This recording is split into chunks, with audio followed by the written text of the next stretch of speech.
Today we're going to show you how to put a SIM card into the Nexus 5.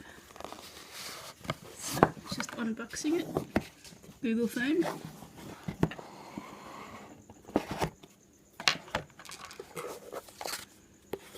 Instruction book. You have to grab this little SIM card ejector.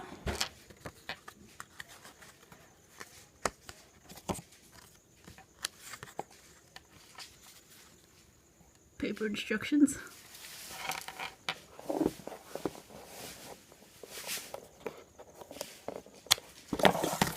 Oops. And on the side here, there's a little slot with a hole. Grab your SIM ejector, put it in the hole, and push. And you'll notice that it will come out a little bit. Just slide that out, and then you can insert your micro SIM. Once you've inserted the micro SIM, pop it back in, push it back in so it's flush, turn your phone on with the power button, and you're ready to go. Good luck.